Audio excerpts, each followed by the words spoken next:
Donc je suis accompagné de Sébastien Rouquette et Gaël Gizen, c'est bien ça? Oui, tout à fait, bonjour. Bonjour. Alors Sébastien, vous êtes chef de projet des vols paraboliques et responsable du développement d'expériences scientifiques au sein du CADMOS. Et vous êtes aussi l'ambassadeur de la fête de la science pour le CNES. En deux mots, le CADMOS, c'est quoi et qu'est-ce qu'on y fait? Alors le CADMOS, c'est un service du CNES qui est chargé de préparer et d'envoyer dans l'espace des expériences scientifiques et de les opérer pour le compte des laboratoires de recherche avec lesquels on travaille. Très bien, on va en discuter un peu plus précisément tout à l'heure. Gaël, vous êtes ingénieur système pour des missions scientifiques internationales au CNES et vous êtes aussi une grande sportive puisque vous pratiquez deux disciplines, le parachutisme et la plongée. Vous les pratiquez à quel niveau? Oui, alors tout à fait. Donc moi, je suis sportive de haut niveau en parachutisme. J'étais en équipe de France pendant plusieurs années. Et puis je fais de la plongée technique. Et on en parlera, je pense, tout à l'heure. Exactement. Alors j'ai appris quelque chose en préparant cette émission, c'est que sportif de haut niveau, c'est quand même très précis. Hein. On ne peut pas se déclarer sportif de haut niveau dès qu'on fait une pratique trop régulière, très régulière. Oui, c'est vrai, effectivement, il y a une liste officielle en fait, du ministère des Sports avec les sportifs de haut niveau qui sont reconnus en tant que tels. Ouais. Très bien. Alors, on va discuter un peu plus précisément de vos exploits sportifs tout à l'heure. Mais d'abord, je reviens à nos astro-athlètes. On va les appeler comme ça, si ça vous va. J'invente le mot, je me permets. C'est bien, on a le droit. Alors, ça n'aura échappé à personne. L'espace, c'est un milieu hostile pour le corps humain. Et quand on est à bord de l'ISS, au fur et à mesure, le corps s'adapte et se modifie sous l'effet de l'impesanteur. Et avant d'en discuter, Sébastien, j'aimerais bien qu'on précise un peu les choses, qu'on rappelle quelques notions. L'impesanteur, c'est pas l'absence de gravité. Non, c'est tout à fait juste. On fait souvent la confusion et on considère que quand on est dans l'espace, en orbite, étant donné que les passagers des stations orbitales flottent librement dans les stations, on se dit ils sont plus soumis à l'attraction terrestre. Eh bien, c'est faux, en effet, puisqu'on parle d'impesanteur et pas d'absence de gravité, parce qu'en fait, ce qu'on va subir, c'est uniquement l'absence de sensation de poids. Et on n'est plus soumis qu'à une seule force, qui est justement l'attraction gravitationnelle de la Terre. Donc on est bien dans un état de gravité, mais dans un état de impesanteur. Ça a été senti et exprimé pour la première fois par Einstein au début du XXe siècle. Alors on entend parfois aussi le terme d'apesanteur. Est-ce que c'est la même chose, l'impesanteur et l'apesanteur? Alors voilà, c'est la fête de la science, mais c'est aussi la fête du vocabulaire. Donc. Ouais. Bon, alors en fait, Définition. oui, c'est la même chose, parce que pour être clair, on peut utiliser le terme apesanteur, impesanteur, absence d'impesanteur. Les scientifiques et au CNES, on aime bien le terme de micro-pesanteur. Ça fait un terme un petit peu élaboré pour expliquer qu'on n'est pas parfaitement en impesanteur. Tout ça, c'est la même chose. D'accord. La différence entre apesanteur et impesanteur, c'est que à l'oral, si je dis l'apesanteur, vous ne savez pas si je parle de l'apesanteur, L', ou la pesanteur. Donc on dit l'impesanteur. C'est pour dire qu'on a supprimé la sensation, mais c'est la même chose. Alors, après avoir passé quelques heures à bord de l'ISS, ou en tout cas quand on arrive dans l'espace, quels sont les premiers effets qu'on peut ressentir? Alors quand on est en apesanteur, effectivement, il y a des effets immédiats. La matière, en fait, elle réagit immédiatement à l'absence de pesanteur. Sur Terre, quand on lâche un objet, il est en impesanteur. Dans un avion qui fait des paraboles, on en parlera tout à l'heure, on est en impesanteur. Et dans l'ISS, c'est la même chose. C'est absolument la même sensation. Et la matière réagit instantanément et s'adapte. D'accord. Alors pour l'être humain, Et pour le corps, ouais. et pour le corps, il y a une adaptation cardiovasculaire au départ.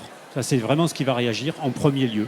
Le cœur va ralentir et le système va répartir les fluides de manière différente. Le cœur sur Terre, quand on est en état de pesanteur, il a une fonction, il doit pomper le sang de façon à alimenter le haut du corps, notamment le cerveau. Bon, on est mal fait, la tête est en haut. Et donc pour contrer ça, le cœur doit pomper fortement. Quand on est en impesanteur, il n'a plus ça à assurer, donc c'est plus rapide, c'est plus facile, et il ralentit. Et ça, c'est réversible. On revient sur Terre, immédiatement, le système, notre rythme cardiaque se réhabitue à la pesanteur. Absolument, oui, c'est tout à fait réversible. Et c'est très juste de le préciser parce que ce n'est pas un état permanent. Très bien. Alors, on va voir qu'il y a beaucoup de similarités avec la plongée. Est-ce que l'adaptation du rythme cardiaque, Gaël, ça en fait partie? Est-ce que quand on est en immersion, le rythme cardiaque s'apaise? Oui, tout à fait. C'est un réflexe physiologique, en fait. Et tout à fait. Donc, dès qu'on est en immersion dans l'eau, le rythme cardiaque va baisser. Et il y a d'autres comme ça, similarités sur le corps? Alors là, comme ça, j'en ai pas, mais C'est déjà pas on mal. va en retrouver d'autres. En tout cas, on a cette sensation, pour avoir pratiqué une fois la plongée, on a cette sensation de calme, c'est paisible, c'est ça, hein. Oui, tout à fait. Alors, au bout de quelques jours passés à bord de l'ISS, dans la Station spatiale internationale, là, ce sont les muscles qui sont atteints, mais là, ce sont des effets qui peuvent avoir des conséquences à plus long terme, c'est ça? Alors oui, c'est aussi un phénomène réversible, hein. Tout ce dont on parle là est réversible. Et après, le système cardiovasculaire, c'est effectivement le système musculaire. Quand on est en impesanteur, vous voyez toutes ces images là, des astronautes qui flottent librement, on a besoin de très peu de force musculaire en fait, pour se déplacer. Un astronaute, il ne fait pas ses 10 000 pas par jour, puisqu'il flotte. Donc en fait, l'astronaute est un sédentaire. Et de ce fait, sa masse musculaire va disparaître, va fondre petit à petit, comme lorsqu'on est alité par exemple, hein. Et il peut perdre jusqu'à quelle quantité de masse musculaire? Ça peut représenter 20% de sa masse sur une mission de 6 mois, hein. Donc c'est vraiment pas C'est négligeable. énorme. Hein. Ouais. Donc c'est pour ça que le sport est quasiment vital. Pour eux. Obligatoire, hein, Ouais. absolument. Alors ils font du sport avant, justement pour prendre de la masse musculaire et avoir un peu plus de marge de manœuvre pendant le vol. Mais pendant le vol, effectivement, ils font beaucoup d'activité physique pour compenser au maximum ces effets de l'impesanteur. Alors on va y revenir en détail parce qu'il y a une autre adaptation du corps lorsqu'il est dans l'espace. Et là, ça se passe d'un point de vue neurologique. Qu'est-ce qui se passe? On n'arrive plus à faire des mouvements très fins, c'est ça? Oui, ça c'est assez surprenant. C'est vrai que c'est pas intuitif de se dire que on va dire la cognition et la perception de l'environnement évoluent Ouais. en impesanteur, mais notre cerveau est perturbé justement par ces modifications sensorielles. Alors, le système de repérage dans l'environnement, il est complexe.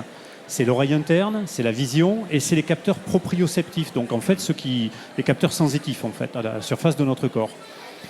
Lorsqu'on perd ces informations, il n'y a plus que la vision qui intervient, le cerveau est perturbé dans son fonctionnement et ça va modifier notre perception de l'environnement et notre capacité à voir les objets, à repérer des verticales, à prendre des objets, à les déplacer précisément. Donc voilà une désorientation spatiale qui est tout à fait expliquée aujourd'hui, qu'on continue à étudier, mais qui est assez surprenante. Et alors comme ça ne suffisait pas, au bout de plusieurs semaines, là ce sont les os qui sont atteints du fait de l'impesanteur. Et voilà, oui, c'est vrai que alors on ne parle pas encore de tout ce qui est effet des radiations, hein, Ouais. parce que là c'est pour les voyages encore plus longs, mais le squelette va lui aussi perdre de sa solidité. Et l'astronaute va avoir une fonte osseuse au même titre que la fonte musculaire. Donc l'os se dégrade et perd sa structure et sa solidité. Et c'est pareil, alors c'est très variable entre le haut du corps et le bas du corps, mais c'est jusqu'à 20% sur un vol de 6 mois.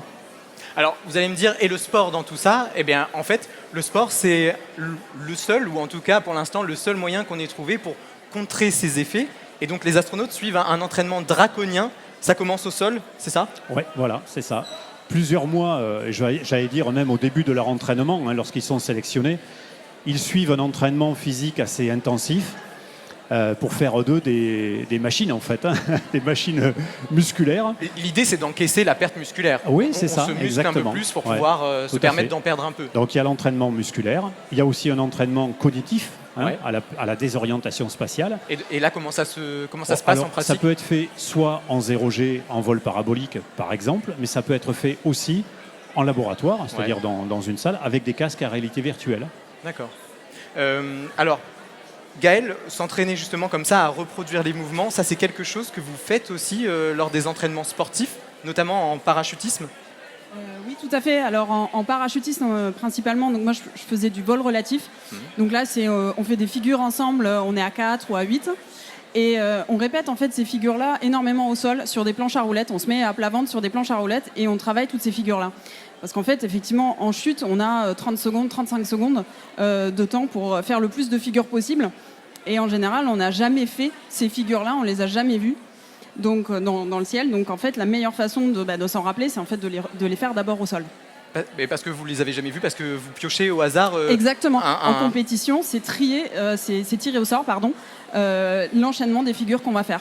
Et les planches à roulettes, ça vous sert à vous désorienter, c'est ça C'est avoir nos orientations les uns par rapport aux autres et comprendre le mouvement qu'il faudra faire, la distance à parcourir par exemple, ou si c'est une rotation ou une translation, etc. en plongée aussi, cet entraînement cognitif, il est important. Pour quelle raison? Alors en plongée, on va travailler des procédures qu'il faut répéter énormément parce que en cas de défaillance, il faut pouvoir intervenir rapidement et donc il faut d'abord s'être entraîné à les faire. Très bien. Alors je retourne dans l'ISS. Quel programme suivent les astronautes une fois qu'ils y sont?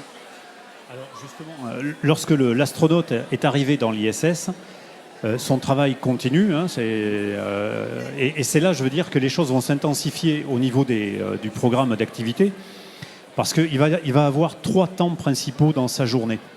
Si on découpe une journée type d'un astronaute, alors je passe évidemment le réveil du matin où il fait comme tout le monde, son petit-déj, sa toilette. Il y a un briefing équipage, il y a un briefing avec le sol, où les équipes au sol décrivent un petit peu le programme de la journée, le programme global de la journée. Et à partir de là, chacun part sur ses activités. Et les activités vont se découper en 3 gros morceaux. Les activités techniques, donc l'entretien de la station, voilà, parce qu'il faut être à la fois mécano, plombier, etc., et assurer l'entretien et le nettoyage de la station. Une partie scientifique, c'est quand même la raison d'être de la Station spatiale internationale. On envoie là-haut des expériences scientifiques pour faire évoluer la connaissance. Donc l'astronaute, il est là pour ça. Et il joue 2 rôles en plus. Il est à la fois le chercheur, celui qui va pouvoir manipuler, mais aussi le cobaye. C'est exactement ça. Il est l'opérateur et souvent le cobaye qu'on appelle le sujet en fait d'expérimentation. Donc il est son propre sujet, il est notre sujet et il est l'expérimentateur. Puisqu'on ne peut pas emmener les chercheurs dans l'espace, ou rarement. Et puis, donc ça représente à peu près 40% de la journée, les activités techniques 40%, et les 20% restants sur ce temps de travail, c'est le sport. Okay. Et donc là, c'est 2 heures de sport tous les jours. Tous les jours. Et à quelle intensité? J'imagine que c'est pas le sport qu'on pratique, nous, au quotidien. Ah, c'est une bonne séance de sport de 2 heures. Gaël fait du renforcement musculaire pour pouvoir porter son équipement qui va lui permettre de respirer sous l'eau. Mais l'astronaute, lui, il va porter du poids pour pouvoir garder sa masse musculaire. Et alors, 2 heures tous les jours, ça suffit comme ça à compenser la perte osseuse, la perte de muscles? Alors, l'exercice physique dans l'ISS, il n'est là que pour limiter ou compenser la perte musculaire. Pour l'os, malheureusement, il n'y a pas de contre-mesure facile, on appelle ça des contre-mesures. Il n'y a pas de palliatif facile à mettre en œuvre dans l'ISS. Donc ça, c'est vraiment une problématique. Mais pour le muscle, c'est 2 heures. Et ces 2 heures sont utilisées pour faire... Alors, il y a des tapis de course, il y a 3 types d'exercices. Alors, quels sont justement les dispositifs à leur disposition alors? Voilà, c'est pas très varié, on va dire. Ouais. Il peut pas sortir dehors pour aller courir. L'espace est limité aussi. Voilà. Si je peux le dire. C'est ça. Donc il est obligé de faire c'est du sport en salle et il peut pas ouvrir la fenêtre pour aérer. Donc vous imaginez, c'est déjà complexe. Ouais. Donc ils peuvent courir. Alors les tapis de course, c'est pas facile parce que ça transmet des vibrations à la Station spatiale internationale. C'est pas génial. Il y a donc un vélo qui permet, c'est un système de pédalier qui permet de pédaler comme sur Terre, avec un réglage d'effort. Et puis, il y a ce qu'on appelle une presse qui permet de soulever du poids. Alors, ce n'est pas du poids, c'est du ressort. C'est des ressorts et des sangles. D'accord. Je crois qu'on a des belles images à montrer justement des 3 dispositifs. Donc, vous le disiez, le tapis, il ne faut pas qu'il crée des vibrations parce qu'il y a d'autres expériences dans la Station spatiale internationale. Et donc, comment on s'arrange avec ça, en fait ? Alors oui, effectivement, on est dans l'ISS pour être en état d'impesanteur sans vibration. Si on rajoute une activité sportive qui secoue l'ISS, c'est pas bon. Donc le tapis, il est amorti, en fait. Voilà. Donc il y a un système d'amortissement qui permet de limiter ces vibrations. Alors, on voit Thomas là, en train de courir. Il explique comment fonctionne ce tapis. Donc c'est ça, en fait, ils sont obligés de s'accrocher aussi pour rester, de se sangler, oui, voilà. Pour rester collé au niveau du tapis. Ça aussi, c'est une particularité quand même. Complètement. C'est un système de harnais, en fait, avec des ressorts. Là, on le voit utiliser la presse. Alors là, pareil, comment on reproduit le poids, finalement, puisqu'on n'a plus la sensation du poids dans l'ISS. Donc, comment on reproduit cette sensation? C'est un analogue qui utilise des sangles, des ressorts et des poulies. D'accord, donc c'est vraiment des dispositifs qu'on trouve nulle part ailleurs, en tout cas. Exactement, oui. Alors, au CADMOS, vous accompagnez, Sébastien, des athlètes comme Gaël, qui évoluent dans des milieux hostiles. Et là, vous collaborez pour un projet que vous avez, Gaël, un nouveau projet sportif. Alors, quel est ce défi? Oui, alors mon nouveau projet, c'est de la plongée. C'est un record féminin de plongée en recycleur. En recycleur. Recycleur, voilà. C'est le système qui permet de d'alimenter en air, c'est ça? Voilà, exactement. Donc en fait, c'est un circuit fermé dans lequel on va respirer. Donc ça change un petit peu de la plongée en bouteille où d'habitude on fait des bulles, hein, on expire ce qu'on est en train de respirer. Là, en fait, l'air est recyclé et on le réutilise. En fait, on réutilise l'oxygène qu'on expire parce qu'on expire toujours une partie d'oxygène. Actuellement, le record est à quel niveau, le record féminin? Alors le record féminin aujourd'hui est à 198 mètres de profondeur et moi j'aimerais le mettre à 220 mètres. Très bien, on va suivre ça de près. Alors, comment vous collaborez ensemble entre le Cadmos et justement la pratique de Gaël? Comment ça se concrétise, ça? Moi, je pourrais dire que pour commencer, il y a beaucoup de commonalités. On a vu des images de Gaël en plongée. On a l'impression que c'est une sortie extravéhiculaire, et c'en est une. Hein. Et donc, Gaël est dans son scaphandre comme un astronaute dans son scaphandre en sortie extravéhiculaire. Les deux milieux qu'on peut qualifier d'hostiles, mais il n'y a pas d'hostilité de la part du milieu, évidemment. On est juste dans des milieux auxquels on n'est pas adapté. Ces deux milieux sont très différents. Hein. L'eau et les grandes pressions pour Gaël, le vide spatial et donc l'absence de pression, une pression très faible pour l'astronaute, mais le besoin d'emporter avec soi son mini espace vital pour pouvoir faire cette incursion dans le milieu. Donc pour nous, c'est tout à fait similaire. Et ben du coup, on peut équiper l'astronaute de capteurs médicaux, de capteurs de suivi médicaux identiques à ceux qu'on peut mettre à disposition de Gaël pour le suivi de sa plongée. Donc c'est ce qui nous intéresse un petit peu. Pour nous, si vous voulez, la science, la recherche est un outil. La science, c'est une quête de connaissances. Et dans cette quête de connaissances, en fait, nous, on cherche l'utilisation, l'utilité. Alors la quête de connaissances en soi, c'est une utilité, mais si en plus on a des applications terrestres qui sont utiles à l'humanité, c'est très bien. Et là, on a une application qui est intéressante parce que Gaël est à la fois un sujet d'application, mais aussi un banc d'essai, en fait, pour nos technologies. On est en train de développer au Cadmos, donc avec des collègues, des capteurs qui pourront être utilisés dans les voyages spatiaux, par exemple vers la Lune, pour le suivi médical des astronautes. Je reviens à l'idée, hein, l'astronaute, c'est un sédentaire, c'est quelqu'un qui va subir une adaptation, une perturbation liée à l'impesanteur, et de fait, on le prend un petit peu comme quelqu'un qui a une pathologie, de multiples pathologies. Donc on fait de la surveillance médicale. Donc là, ce n'est pas le cas pour Gaël, mais ça nous permet de tester ce matériel. Donc ça veut dire quoi concrètement? Que vous allez la barder de capteurs et vous allez voir s'il fonctionne? L'intérêt, c'est de mettre en place des capteurs adaptés à des conditions extrêmes, en fait. Oui, c'est l'idée. Le challenge technique, il est intéressant à ce titre, en fait. C'est d'être capable de trouver des capteurs qui répondent aux besoins et qui soient adaptés au milieu dans lequel on va les placer. Alors, en préparant l'émission, vous m'avez donné une anecdote assez marrante. Quand les astronautes sont dans l'ISS avec leur monde connecté, là, plus rien ne va, en fait. Oui, c'est ça. J'avais entendu parler de ça, effectivement, que les mondes connectés des astronautes considèrent qu'ils sont en train de dormir tout le temps, en fait. Comme si ils étaient tout le temps en train de dormir, ils faisaient aucune activité, ils ne marchaient pas, donc la montre, elle suppose que la personne dort. D'où la nécessité d'avoir vraiment des capteurs très spécifiques, adaptés aux conditions, pour monitorer en fait le suivi médical des athlètes. Exactement. Mais je vous rassure, hein, l'astronaute travaille dans l'espace. Hein. Alors moi, je veux pas faire croire que mes collègues sont en vacances quand ils passent 6 mois dans l'espace. Hein. Très bien. Alors Gaël, vous avez aussi avec vous un petit objet à nous montrer. Là aussi, vous vous inspirez finalement de ce qui est fait. Expliquez-nous ce que vous avez là. Oui, alors tout à fait. Donc là, je vais vous montrer ce qu'on appelle une chippie. En fait, c'est utilisé par les plongeuses pour uriner, parce qu'on porte en fait des combinaisons étanches quand on plonge longtemps dans l'eau, quand on fait des plongées à 200 mètres, etc. On va rester 6 heures dans l'eau, par exemple. Donc voilà, il faut avoir cette capacité-là. Et donc ça, c'est effectivement un produit commercial qui existe aujourd'hui, qu'on peut acheter et que donc j'utilise fréquemment. C'est un modèle de démo, hein, je vous rassure. Hein. C'est écrit dessus. Il n'a jamais été utilisé. Et donc voilà, on peut l'utiliser, on peut le coller pour pouvoir uriner pendant les plongées. Et donc ça, effectivement, je pense que ça pourrait être potentiellement utilisé pour les astronautes également. Et donc j'aimerais bien le tester en apesanteur, pour voir si ça fonctionne bien. Donc finalement, les deux domaines, le domaine sportif et le domaine spatial, s'inspirent l'un de l'autre en fait. Exactement. Ça a toujours été le cas dans le spatial, hein. Le spatial n'a pas toujours inventé des technologies qui ont été utiles aux terriens ensuite, hein. Ça a souvent été un aller-retour. Et là, on est typiquement là-dedans. Ce qu'on apporte, c'est des capteurs, un suivi médical. Et ce qu'on récupère, c'est finalement peut-être un nouvel outil pour les astronautes femmes qui seront amenés à faire des sorties extravéhiculaires dans l'espace. Parce que malheureusement, jusqu'à maintenant, c'est surtout les hommes qui font les sorties extravéhiculaires. Et pour quelle raison ? Il y a des critères physiques là-dedans. Tu les connais, tu pourras les aborder.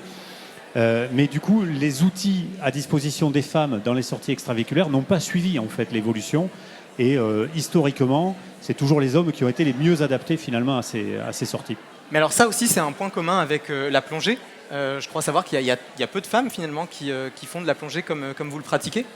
Oui, tout à fait. Il y a une proportion qui est bien plus faible. Mais ça se voit déjà rien qu'au record en fait, hein. Le record, moi que j'aimerais faire, il est à 220 mètres.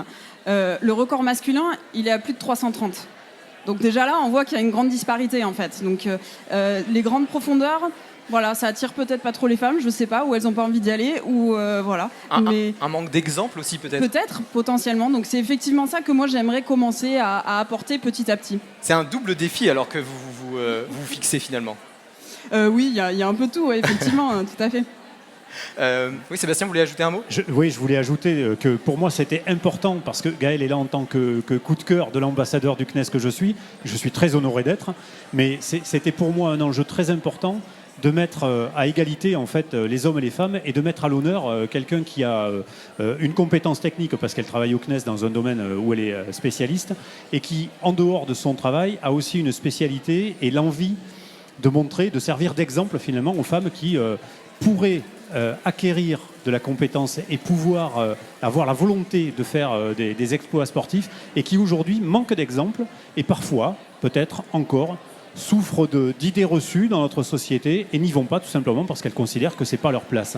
Donc voilà, pour moi c'était important de souligner ça parce que c'est vraiment quelque chose d'essentiel. Eh ben, vous avez entièrement raison et donc on va pouvoir le montrer. Alors Sébastien Ocadmos, vous accompagnez aussi les scientifiques donc à concevoir des expériences scientifiques en impesanteur et donc pour ça vous utilisez des moyens assez originaux on va dire, notamment un avion, l'avion 0G. Alors est-ce que vous pouvez m'expliquer le principe ?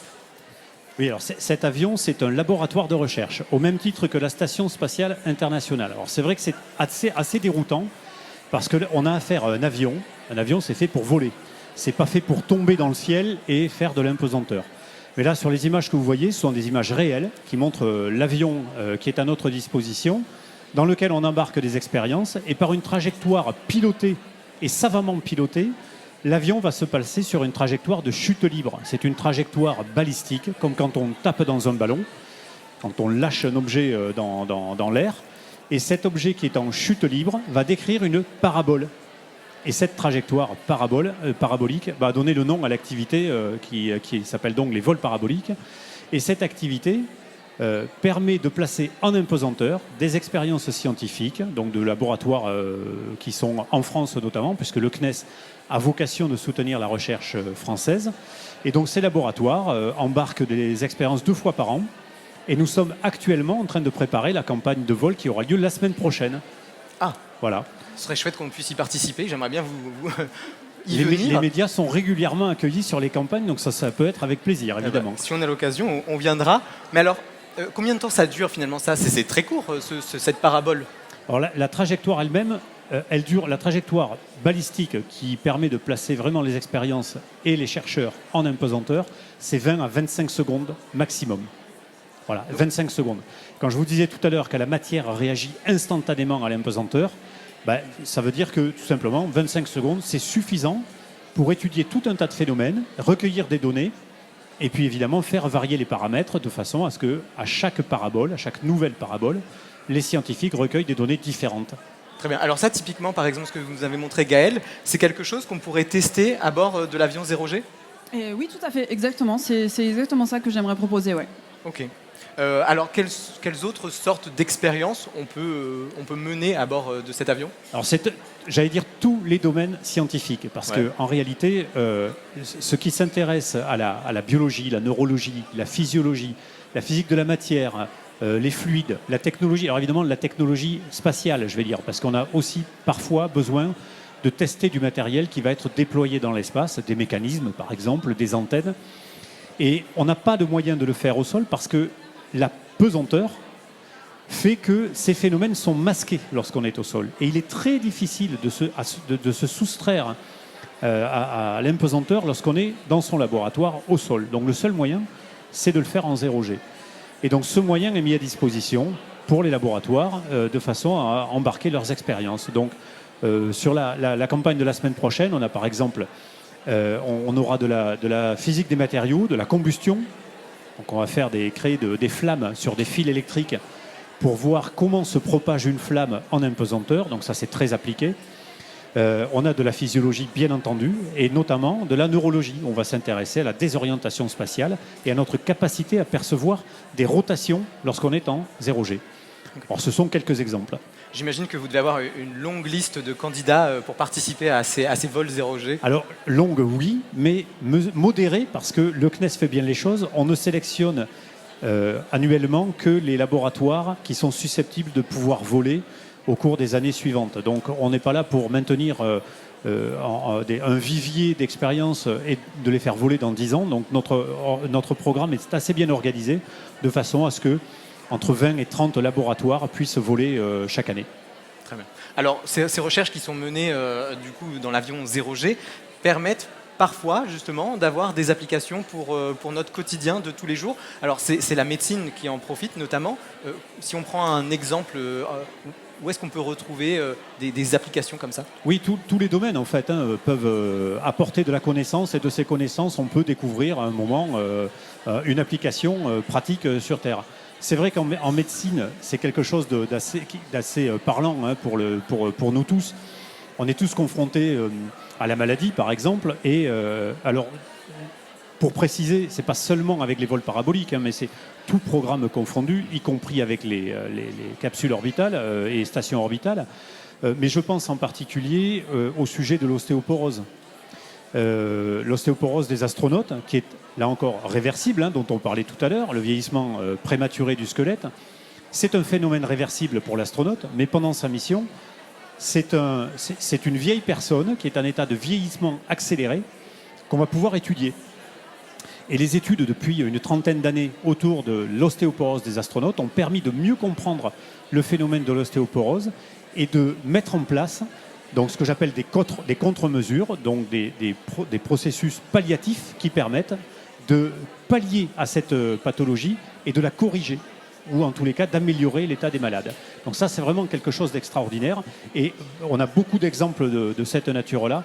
Et je trouve que c'est noble et c'est vraiment quelque chose qui peut nous rendre fiers en France de participer, d'être vraiment en première ligne de ces recherches médicales, parce que dans les programmes internationaux, et notamment avec la NASA, c'est la France, et le CADMOS en particulier, qui est impliqué dans le suivi des astronautes et le développement des outils de suivi des astronautes qui iront vers la Lune. C'est important de le rappeler. Gaël, quels sont les projets pour la suite? Comment vous allez vous entraîner? À quelle échéance vous espérez atteindre cet objectif sportif que vous êtes fixé? Oui, alors pour l'échéance, j'aimerais faire le record dans un an à peu près, septembre-octobre de l'année prochaine. Donc d'ici là, effectivement, il faut que je m'entraîne, il faut que je plonge de plus en plus profond, que je passe de plus en plus de temps sous l'eau. Vous en êtes à quel niveau là pour l'instant? Alors là, j'ai fait plusieurs plongées dans les 120 mètres. Voilà, donc j'y vais par palier. Donc je vais retourner pour 140, 160 et voilà, continuer tranquillement comme ça. Passer du temps dans l'eau, ça c'est important parce que justement il faut s'y habituer en fait, même rien que mentalement en fait, à rester aussi longtemps dans l'eau. Il faut apprendre à boire et à manger dans l'eau, comme je disais, ça va durer 6 heures, donc il va falloir que oui, tout à fait, il faut pouvoir boire dans l'eau, donc il faut s'entraîner à le faire. Les procédures, bien sûr, c'est très important. Finalement, c'est réapprendre à vivre dans un environnement nouveau, en fait. Ah, mais tout à fait. Comme une sortie extravéhiculaire voilà, sur la station spatiale, c'est réapprendre à vivre dans cet environnement-là, avec le matériel qu'on a emmené avec soi, et garantir sa survie, j'ai envie de dire. Donc, effectivement, il Il faut réviser beaucoup les procédures parce que s'il y a quelque chose qui se passe à 200 mètres, il faut pouvoir réagir relativement rapidement, ça peut être fatal. Donc effectivement, travailler les procédures, les répéter sans cesse. Donc l'entraînement, ça va être ça. Très bien. Bon, on vous souhaite bon courage. Merci à tous les deux.